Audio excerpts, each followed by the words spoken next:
Hola, ¿qué tal? ¿Cómo están? Buenas tardes. Estamos a punto de iniciar una nueva unidad dentro del sistema de Universidad Abierta, Derecho Procesal Civil.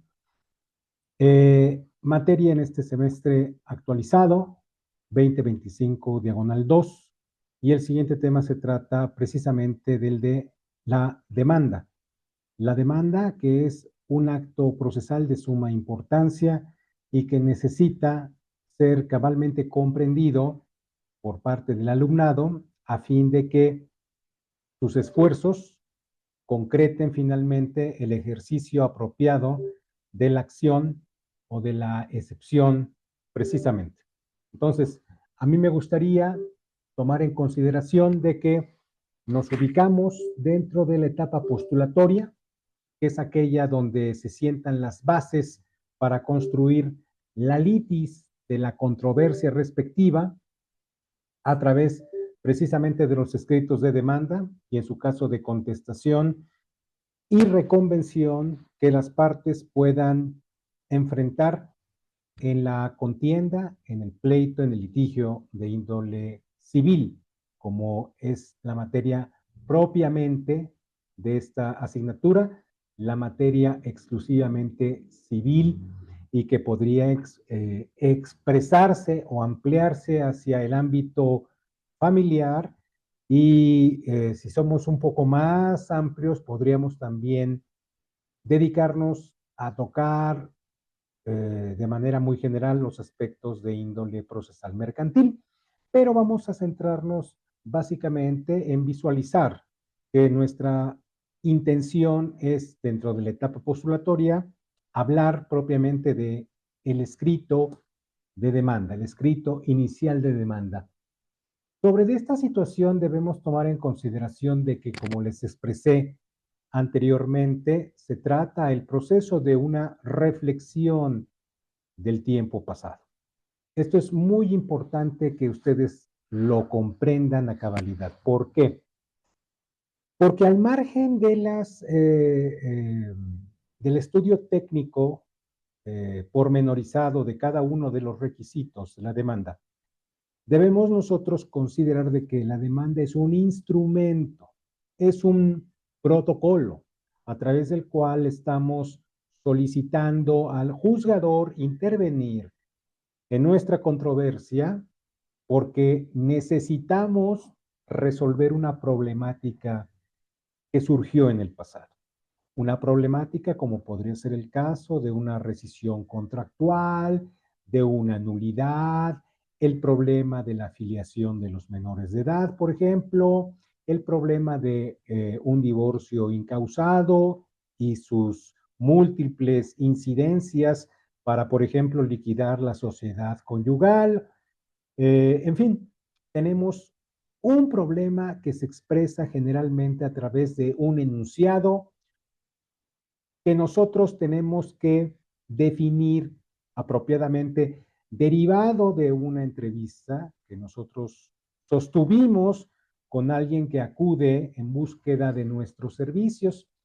La labor del abogado propiamente, del jurista, consiste básicamente en describir propiamente el problema que trata de resolverse.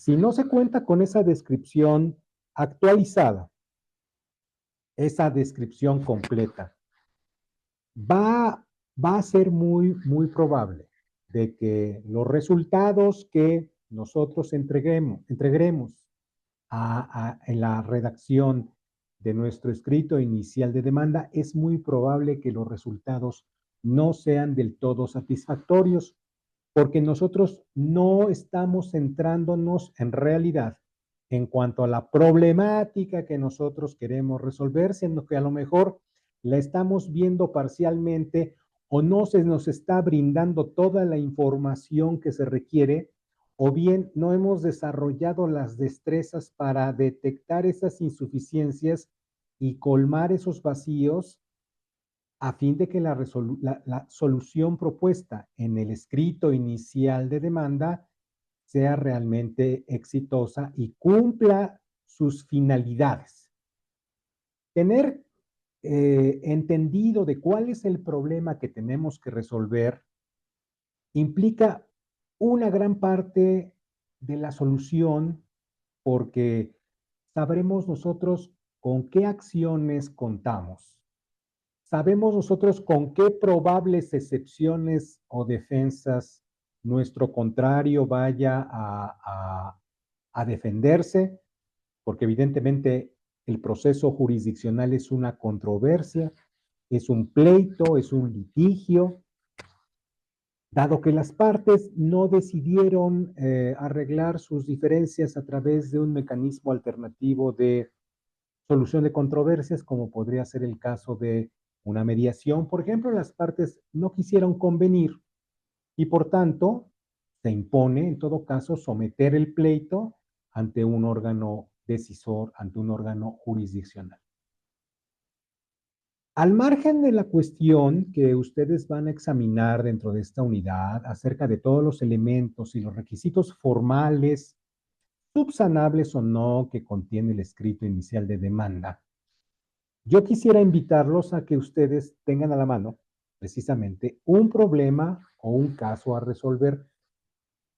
Y en la práctica del día de mañana, yo les voy a obsequiar a todos ustedes un asunto que es muy importante que nosotros consideremos y que será sometido a discusión a través de varios de ustedes, por supuesto, para que ustedes puedan entender diversas cuestiones que nosotros vamos a poder entender en el ejercicio apropiado de la abogacía.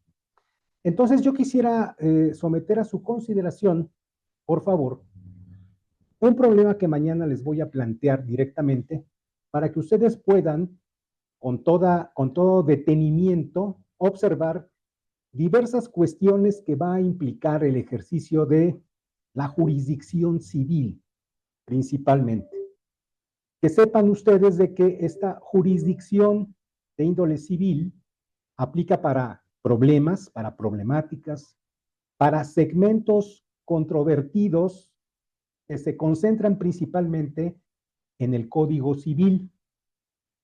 Es muy frecuente en cuanto a las cuestiones de competencia por materia, por ejemplo, de que el alumno de licenciatura, principalmente, no se encuentre ubicado realmente acerca de los problemas o de las problemáticas de índole civil o de índole familiar y trate de encaramar asuntos, válgame la expresión, o presente asuntos que su solución amerita la materia penal, por ejemplo, o amerita la materia laboral, o son de fuente de derecho administrativo o fiscal. Y el alumno al principio, confundido probablemente por deficientes explicaciones o porque no está ubicado muy bien, trata de que un juzgador civil, por ejemplo, se aboque a la resolución de problemas de índole laboral o del derecho de la seguridad laboral. Por ello es muy importante que se visualice y se cuente, que el alumno se introduzca a la ley orgánica del Poder Judicial de la Ciudad de México y ubique perfectamente cuál es la competencia material de los juzgadores de índole civil y de los juzgadores de índole familiar. Sin ese esfuerzo que haga el estudiante, será muy frecuente que cometa errores de visualización de materia y trate de que un juzgador civil resuelva asuntos de índole administrativo fiscal, de que trate de resolver asuntos de índole laboral. La materia laboral ya es también parte de la competencia del Poder Judicial de la Ciudad de México y en su momento, en su ámbito de competencia también del Poder Judicial de la Federación a través de juzgadores. Por eso más aún, es muy importante delimitar e identificar bien cuál es la competencia material del juzgador civil o del juzgador de índole familiar. Por otra parte, un aspecto no menos importante al plantear correctamente un problema o una problemática a resolver de índole civil es determinar con precisión. ¿Cuáles son las acciones que hay que ejercitar? Pero antes de determinar las acciones que hay que ejercitar, se debe de responder a la pregunta, ¿qué es lo que quiere la parte a la que yo estoy asesorando? ¿Qué pretendo yo? ¿Quiero yo la restitución de una prestación económica? ¿Exijo yo el pago o cumplimiento de una cláusula contractual? ¿Estoy pidiendo un resarcimiento o quiero el cumplimiento de esta prestación? ¿Qué es exactamente lo que yo quiero obtener? Porque sin esos elementos, nosotros vamos a simplemente estar dándole vueltas a un asunto sin precisar, sin delimitar esos límites que nos corresponde delimitar antes de que se entregue una demanda firmada en la Oficialía de Partes Común del Tribunal Superior de Justicia, tal vez de la Ciudad de México o tal vez de otra entidad. Entonces, tenemos que delimitar esta situación hay que delimitarla a través de las prestaciones que nosotros vamos a requerir de nuestro contrario, de la parte demandada. Por último, es muy importante también, en un tercer aspecto muy importante, saber, dado que tenemos descrita nuestra problemática, ya sabemos lo que se nos explicó por parte de un cliente, tenemos en todo caso que contar con el material probatorio que podamos incorporar en una primera etapa de índole documental o los nombres de los testigos a los que les constan los hechos. Es muy importante de que se cuente con ese material probatorio antes, antes de redactar la demanda.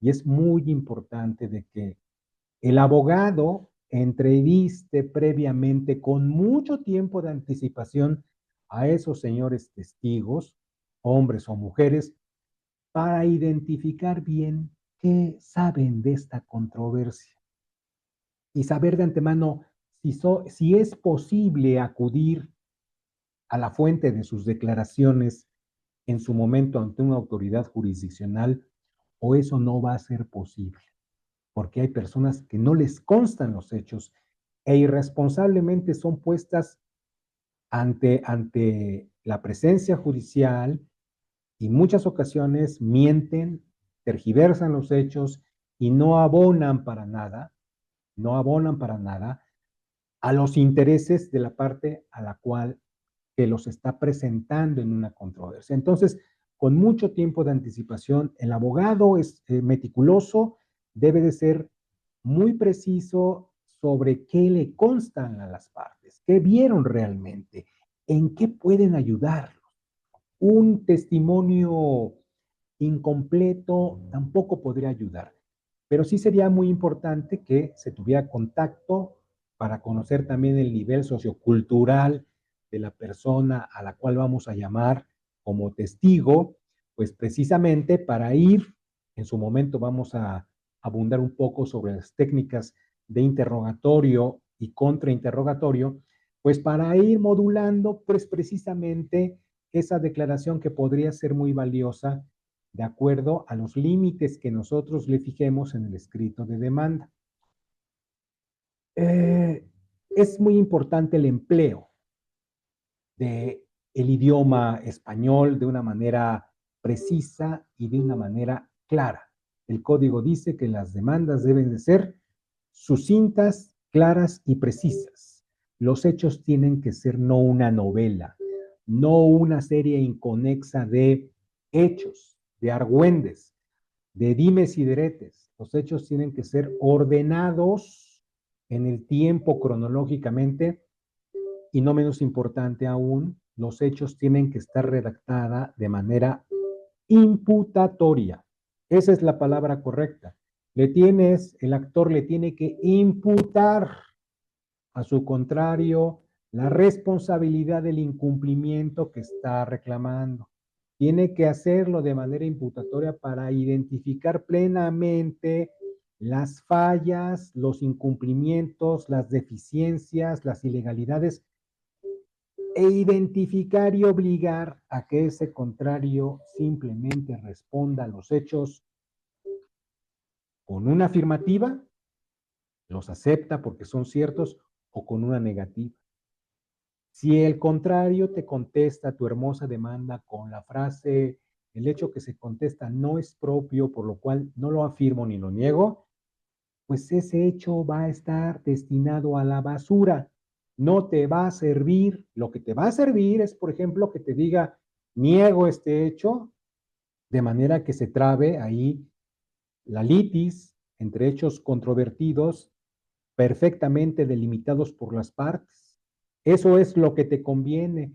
Sería maravilloso que tu escrito de demanda todo se allanara el camino de antemano por parte del deudor demandado, confieso toda la demanda y me allano totalmente ante la contundencia expresada en ese documento. Entonces, eh, creo yo que es más importante que ustedes vean en el ejercicio de mañana y que colaboren de esta manera para darle dinamismo y que cobre sustancia los preceptos del nuevo Código Nacional de Procedimientos Civiles y Familiares relativos a la construcción del escrito inicial de demanda. Nadie sabe, nadie nace sabiendo todo. La construcción de estos escritos debe hacerse pausadamente, debe de hacerse con precisión, con análisis, y el alumno tiene que empezar y tiene que ponerle de su lado, tiene que ponerle entusiasmo a esa tarea que es muy importante dentro de las contiendas judiciales. Entonces, les agradezco mucho su atención. Nos veremos el día de mañana y que tengan buenas tardes.